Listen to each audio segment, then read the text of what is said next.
Hey y'all, how's it going? It's Cyber Saloon. Hope no matter where you are watching or listening from, hope you are staying warm. Over here in the Midwest United States, we are getting pelted by some snow right now. So, which kind of works out. Whenever I get off work, gives me a little bit more time to catch up on, games and movies and whatnot that I kind of been putting on my backlog.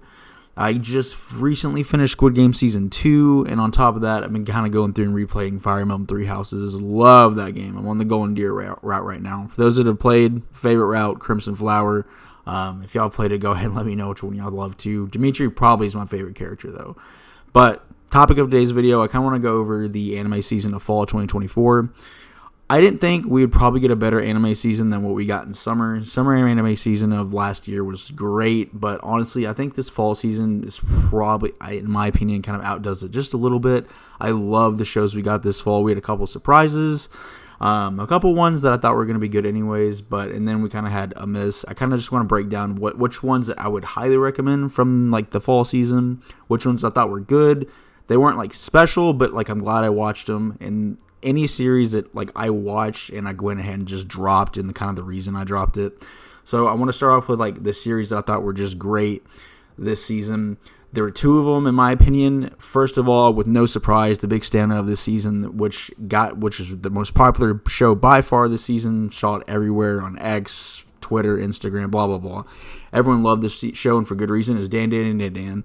I love this show. Dan to Dan, it was a great show. It had just the studio that did it just absolutely just hit it out of the park. Great art style. Probably one of the most catchiest anime intros we've had in a while, to the point where I would be headed into work and I'd be like just playing this like song, just going to work. It's such a great intro song. Like friends of mine that watch anime were like sending me the song. Everyone loved it. Like on top of just like a great like in terms of like music, like art, anime style. It was just a unique show.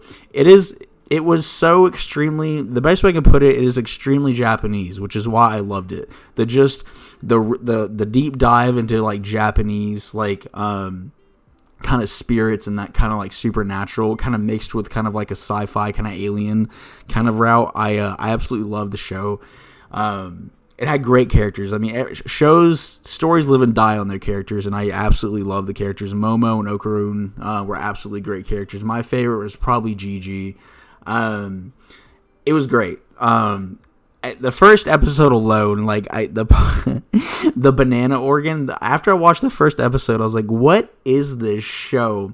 And so the show deals at its core. It's a supernatural kind of sci-fi show that deals, but it's also like a romance show between like Okarun and Momo. Okarun is just this big like alien otaku who's just like this big like is the truth is really out there. And Momo is a big like deals a lot with like supernatural, so like this like Japanese spirits and whatnot. And they both kind of prove like which one's right, and it kind of ends up in this like kind of adventure of them two going off and kind of dealing with both. Again, the first episode is absolutely hilarious. The alien, the banana organ. Absolutely loved it this season. But the show, honestly, it goes far beyond of like, it's just funny. But it also has some pretty hard-hitting, like, emotional moments and episodes in the series that kind of give it that emotional anchor on top of, like, Momo and Okarun. That whole episode with Ira, with the spirit, like, the story of why she wanted her to call her mother. Even the whole backstory with Turbo Granny and that whole what was going on in that tunnel. It's great. Like, I highly recommend this show. Weirdest ending on a episode, a season I've ever seen. Like the Gators, I was like, bro, what the? I was like, come on now. But I'm happy the season 2 isn't too far away. It looks like it comes out this year. Super excited. Highly recommend this one. Seriously, if you haven't checked it out, believe the hype. Worth the hype. Great show. Coming on the next series, what I thought was honestly one of the great shows of the season was DanMachi season 5. I loved DanMachi season 2. I liked 3 a lot. 4 was good. This is my favorite series of DanMachi that we've gotten, and I think it was one of the standouts of the season. Like, it's Dan and freaking DanMachi season 5 were the shows I was waiting. Like, I would watch them the same day they came out just because I was so intrigued by it. what we got this season with from the stuff with Aiz and Belle when they're on the boat, when they jump off and escape, to what happens with Freya when she just trances the whole city and uses her power like illegally and just turns the whole city, and like just so she can, it shows how just manipulative and how just controlling she is, and how the lengths that she's willing to go to get what she wants. And in this case, she wants nothing more than Belle. And she literally takes over, basically like memory wipes, and kind of like puts a trance on the entire city of Aurario to kind of get what she wants, which is absolutely insane. I love the stuff that evolves. Her reveal as Seer was great. Like how it destroyed like Anya. It was really, really good. And like the whole the story surrounding the Freya Familia. I love the Freya Familia. I love can't pronounce his name, I'm butcher, but the elf guy. I love Belle's kind of mad. It's probably my favorite member of the Freya Familia. The Freya Familia, like, it's like, yeah, they're kind of like the antagonists in a way, but honestly, the Freya Familia is so stacked with talent, and everyone is so, her team is so good, where it's like you understand why they're the top house. It's not that Freya is like just hot and just good at like, manipulating other gods and goddesses and just getting what she wants. Like, her Familia is literally like top tier and even better than Loki's. So which makes it like, it's like, part of me didn't want to put it as the great because they didn't finish the damn thing, but you know what? I love JC Staff. I'm glad that they're waiting to just wait to do a good job in the last remaining episodes. I think there's 4 left because it ended. I think there's supposed to be 15 this season, and I think the rest are coming out a little bit later this year. Not too late. I think it's around April. I could be wrong. It's not too late during the year. But it kind of wraps up the kind of war game. I loved the beginning of the war game where it showed just how goated and S tier that the Freya Familia is, where the entire city and most familias are going against them, and they're still just like curb stomping them. I'm so excited to see the fight between Alturil and freaking Belle. Like, Alturil is such a oh my god, he's such a badass. I love Alturil. I'm really excited to see the fight between them. It's like, yeah, it sucks they kind of delayed it, but I'm really excited to see how the war game ends. I don't know how it ends, but I love the Freya Familia. I love the storylines that we got this season. The reveal with Seer, the whole her trying to manipulate Belle into believing that like she's best for him. The whole stuff with Hestia and like trying to like pretend that like all that scene where she lights the fire. Goated. I can't wait for the Blu-ray comes out because it's going to look even better. But can't wait to see what the rest of the season holds. Love that show. Highly recommend it, especially if you love Danmachi. I think this season is the best that we've gotten so far, and I love the other seasons too. So moving on to the good, these are the shows that like were searchable. I'm glad I watched them, and I was kind of glad what we got. So Fairy Tail 100 Year Quest, I would have put Fairy Tail 100 Year Quest on probably great during the summer's season. I thought the first core was better than the second, so I'm glad. I love the first core, the stuff with Mercphobia, the stuff we will deal with the dragon, the stuff with Ignia that we got. Loved his design. I loved what the flames did to Natsu and some of the revelations that we kind of got. I thought the first core was better, but I still liked the second core. I just thought the first core was a little bit stronger, but we got some great moments in the first core. The stuff I like Selene, the moon dragon was really cool. The stuff that we got with the Alderon, the wood dragon, was really cool. And on top of just the good fights and kind of more into the guild, I love the kind of samurai guy at the end where it kind of reminds me of like, I'm pretty sure it's a throwback to like a call out, like a hey shout out to Rurouni Kenshin. But like I love the samurai guy. I thought he was awesome too. But we got a lot of good stuff from most of the couples. Like the scene with Jerza is my favorite. Jerza is my favorite ship in the series, so I'm glad that we got some more between them. And Jalal is just finally done guilt tripping himself. Like, bro, I get it. You did some stuff, but you've paid for it. Like. And I'm glad that he's kind of move on. And kind of dropped the hint at the end. I'm kind of hoping he does eventually just join Fairy Tail, because he basically kind of is anyways. I mean, come on, bro. You got to replace Mystic and Spot, which, by the way, love the Edalus stuff that they went back. Don't care. It kind of doesn't make too much sense, but like I loved seeing that, like, oh yeah, the couples exist here too with Gray and Juvia. Natsu and Lucy had a kid. Like, it's just like, come on, bro. Like the main the main Fior. They got to get it together, because it's like, come on, man. Like, that's the only coupling that kind of like didn't go through this season like too much. Like, it had a big moment when Natsu nearly lost his cool with Ignia's flames, but Juvia and Gray, and then Urza and Jalal had some pretty big moments, and then Gray and Levy were pretty funny too. I love the moment with Alderaan where like he gets to tell his papa that dad turned into a giant and beat up a dragon. I love it. It's great. That's why we love Fairy Tail. That's why we love as much as we do. Love the characters, love the pairings, but also love the story. But I thought the first core was better than the second core. So I'm hoping we don't have to wait too long to finish out Fairy Tail 100 Year Quest before we get another season at least. But I liked what I saw. The second one that I really, really liked this season was Miss Servant. When I saw a preview for this, I already knew I was hooked. I was like, I love Slice of Life. Slice of Life is probably my favorite anime genre, especially like stuff like Dress Up Darling, all that kind of great, those types of shows. Golden Time, for those that have seen it. Nizukoi. Love the setting. Like, especially, I love the animation that this studio did. Like, it has I love the intro, that kind of like low rock, kind of like that it uses. I like the intro is very unique. I love that song. I love the rock, the music in it. It's really good. But the whole premise, like, it's really solid. Like, the voice actress was great. Like, I watched it sub, like, and it's just like the voice actress was great, and like it has everything you could want. Like, it's about like one of the top assassins in the world who's basically like, you know, who gets sent to help this guy as a maid. Don't care, like, is it the plot, like okay, what? But it's actually pretty fun. Like, it kind of delves into the world of assassins, because like there's some other people that show up that are kind of involved. It's funny, it's lighthearted. It has like somewhat of an emotional moments, but it does hit harder than you would think it would. But I love it. The voice, like, I thought they were great. I thought the premise was really good. I thought it was really fun. Weird. I hate how it ended. I don't want to say hate how it ended, but it ended again. Like, it's kind of like Dan, like, where just like you wish it had one more episode. But if they do a season 2, I'm definitely down. The main, like, the premise is great. Seriously, it's got everything you want. It's got maids. It's got assassins. It's got an assassin ring. It's got like it's great. It's lighthearted. It's wholesome. I highly recommend you watch this one if you like slice of life stuff, especially if you like stuff like Dress Up Darling and stuff like that. This one's definitely your alley. The other one that was really good, that kind of took me off surprise, I wish it was better, honestly, I hate that it wasn't more popular than it was Demon Lord 2099. I love the premise for this one. We've seen the Demon Lord get reincarnated like 100 times at this point, but this one's kind of done in a cyberpunk setting.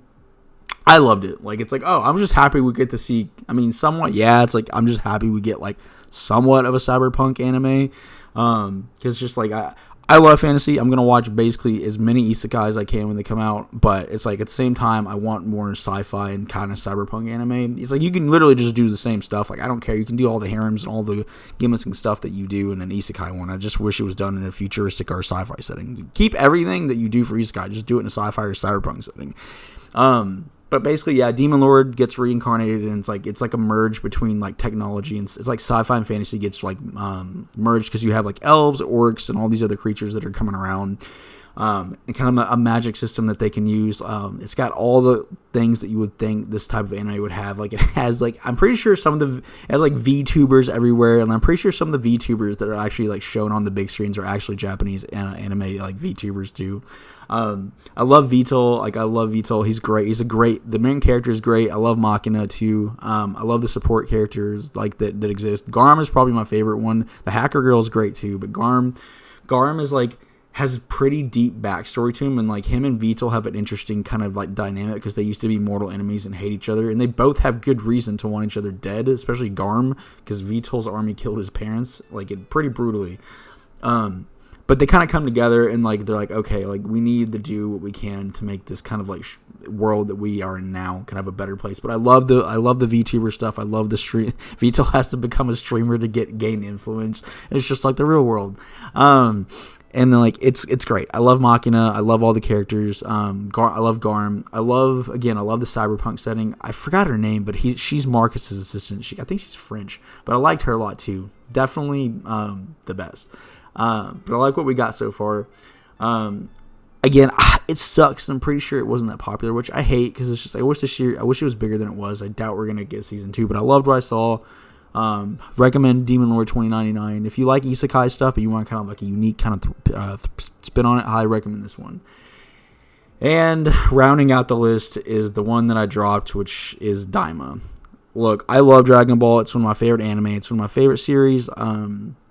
I love the original Dragon Ball is my favorite, but I love DBZ. I love Super. like even like GT. I did not enjoy Daima, and I dropped it right after Goku defeated the first of like the Dragon Ball Guardians in the Underworld. It had good things going for it that I think I enjoyed. The animation was beautiful. That first opening shot of the demon of like the palace, that beautiful like black and red color palette they used. The animation is beautiful. It's great. The fights are actually pretty good too. I think I forget what they're called. It's the Taki. No, I don't want to butcher the name. But the Guardians of the Dragon Ball. Like that first fight was really good. And Goku when he fights like what's her name? So Pansy. I liked Pansy a lot. She kind of, for those that have seen the original Dragon Ball, I think she reminds me of a young Bulma in a way, to where she's got a good, well, actually, no, young Bulma did not have a good heart. But in terms of the fact that she's just really, she's like she kind of wants to explore, and that she's kind of like a technical genius. Like she's just really smart and she's really good at like putting things together. It kind of felt like they wanted to go down like the original kind of Dragon Ball path, and I just don't think it worked. I like Pansy. I wanted to like Glorio. I was like, oh, Glorio is going to be a cool character. It's going to be kind of like a good kind of Western, like Clint Eastwood maybe type character. It didn't click. Like maybe I'll try it again at some point, but I feel like a lot of elements don't work. I felt like it's slow from them getting from place to place, which like even if that's the point, like I'm not invested enough to what's going on to care too much. I don't care for the villain, like the guy who's trying to take over the demon Goma. I don't care for his plot. One of the reasons I dropped it, because like I saw like what they were. I didn't look too much into it, but like I had heard that like when they were like, oh, like she stole a bit of Majin Buu and I'm like, no, can we just do something that's not that? Like I'm just like, I love Buu, and it's like I really don't want another one. I like Buu for what it is, for what he is, and it's like I ended up dropping it. If it gets better, like seriously, like in a big part of why I didn't like it either, it takes too long. Even after they first it's like what they defeat the Guardian with like episode 7, 8, something around that, and it's like a lot of the characters I want to see more of, like Bulma, Vegeta, Piccolo. It's like those characters don't really even show up. Even like I want to see what's going on with like Roshi and something like that. It's like it just doesn't, and it's just like I feel like it drags too much. I don't think the plot's that interesting. Again, like for those that have finished it, like let me know if like, oh, like no, this gets a little bit better, but I did, for what I saw, for what I got to. Again, I got to the part where he defeats the first Guardian. I didn't like it as a whole. It felt off. Like it felt not like Dragon Ball in a way, where it's like it just felt like it was trying to be something different, and like but not in a good way. I don't know if that's a good way to phrase it, but I just didn't care for the plot. Didn't care for the most of the characters. Again, I like some of them. Like I thought Pansy was an interesting character. Just kind of reminded me of like a young Bulma. I love the one character I did like a lot too was the fish, the really angry fish that was like always guarding, and he would yell at everyone trying to go through like the portal. I did like that a lot, but that's, again, I didn't buy it enough that I dropped it. But I don't know, for those for those that have seen the rest of it, if you think it does get better, like maybe might like the new Majin Buu, do let me know. But that's the one of the reasons I didn't end up completing it. It's like I like Majin Buu as it is, and I don't like the fact they're just gonna try to make another one. It just felt lazy, like, and I didn't want to see that. Like I love Majin Buu, and I don't want to see them try something new with it. Like unless it's with the original Majin Buu. Like I don't mind, like, oh, like they're gonna do something different with the original Majin Buu, but I don't like that. Like, oh, it's a new one. I didn't care for like Supreme Kai's like sister, like, and his brother. Like I don't know. I could be wrong. Tell me I'm wrong. Let me know if like it does get better. Those are my thoughts on the fall season of what I did watch. I did end up getting around the Gun Gale season 2. It's on the backlog list, so there's at least more than a couple of series in front of it. But I hope to get around to it eventually. If you did watch it, let me know what you thought of it. And I'll do a video coming soon, like what I recommend for what I'm going to watch for the upcoming winter season. If for anyone who's watching some of the shows that have already dropped for the winter season, go ahead and let me know any of those you recommend. And for those that have watched and completed the fall season, if you have watched any of the series that I've like put on here, go ahead and let me know. Those are just my thoughts on the season so far, for the fall season overall. Let me know your thoughts on the shows that you did watch, and let me know if there's any shows you'd recommend for the upcoming winter season. Again, I haven't watched them yet. I think a couple of them haven't released yet. I want to wait till everything gets released and watch the first initial episodes, like the first couple of episodes before I'm making a judgment on it. And then I'll kind of like, hey, this one's interesting, this one's not. But that's all I got for this one, guys. Let me know what y'all thought of the season below, and I'll see you on the next one. So I was about to start piecing together the video, then I finally realized, whoops, I kind of forgot one of the major shows of the season, and ironically, it's one of my favorite anime too. The new season of ReZero. So I'm going to go ahead and briefly discuss that real quick. I would put actually the new season of ReZero in the greats, up there with Dan and DanMachi Season 5. This season I thought had a stronger start off than the second season did during the trials. Great first episode. Only in ReZero are you going to find the first episode where you get a really like wholesome beginning with like Beatrice and Subaru, and it kind of, you know, leans into like a slice of life type anime. They're going into the city for the first time. And then at the end you have child murder and mass suicide. It's like, oh, yeah, okay, yeah, we're definitely back in the ReZero. Good first 8 episodes. I was thinking about just covering it like just in the winter season since only the first 8 episodes aired, but I was like, no, I'm doing DanMachi, and DanMachi isn't getting its full season done by JC Staff until about the same time, about February is when, I think when ReZero, they're finishing out the season around February. Before we got so far, I loved what we got so far. Really good setup, with solid first opening episode. Love the first episode where they fight off against Sirius, which is she's the Wrath. She's the Bishop of Wrath. Really good first episode. And then in the continuing episodes are really good too. They're kind of trying to figure out how to kill her. I'm glad that Reinhardt gets a little bit time to shine, because it just showed how just goated that Reinhardt really is and how powerful Reinhardt truly is. Where it's like a cakewalk for him to beat this woman, but her power comes with a stipulation of like, oh, well, you have to be careful how you kill her, because her ability affects it affects everyone around her. So if you kill her, you also kill everyone around her as well. So Reinhardt kills her, and then Subaru dies, and then the rest of the crowd dies as well. And then I'm actually glad Emilia got some time to shine too. I thought her fight with the Archbishop of Wrath was really, really good. I thought it was like Emilia, I'm glad she's getting a little bit more time to shine, because she didn't really do much. She's kind of like always the damsel in distress in season 1, which is fine, but I'm glad she's getting a little bit more time to kind of like show off. And Emilia's actually extremely powerful. I really love that first opening arc. And then I really like the stuff, like kind of like the side story stuff. I like Garfield's like kind of realization that like, oh, his mom's there, and he sees what kind of life that she's living.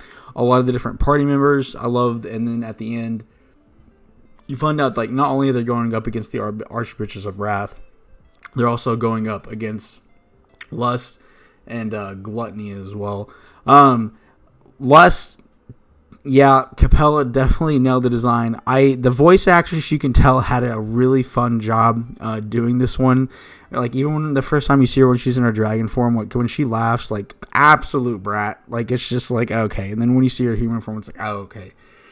Yeah, I can understand why this is the Bishop of Lust. And then like she's absolutely demented, completely evil. Just loves torturing people, just completely insane. Needs to have, just needs to be, Reinhardt needs to get rid of her. We all need to get rid of her.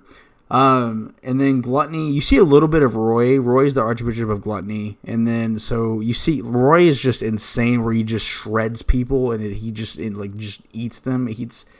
Roy's pretty cool too. You don't see him as much, but you more so see a little bit of Sirius and Capella in this one. But you also see one of the other bigger side stories you have is while they're all facing off against Sirius, Capella, and Roy, the other archbishop that's there is Greed, so it's Regulus. So Regulus basically takes Emilia and is trying to force marry her, and he has like this massive harem of brides, which they're just like emotionless like robots, and they kind of just don't do anything. Like it's kind of messed up. It's just kind of miserable, and he's trying to make Amelia like his new wife, and so like it's this big showdown of them trying to stop all the archbishops from taking over the city and killing all the people, and then at the same time also stopping Regulus's plan to kind of marry Amelia.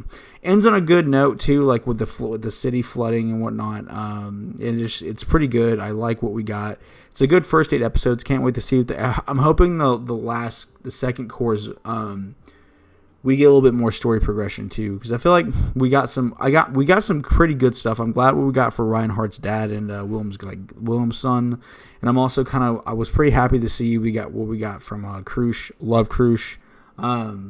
And then just like Subaru taking over, like that dragon blood that was in her. Oh man, Subaru's the GOAT. He's the GOAT for a reason, y'all.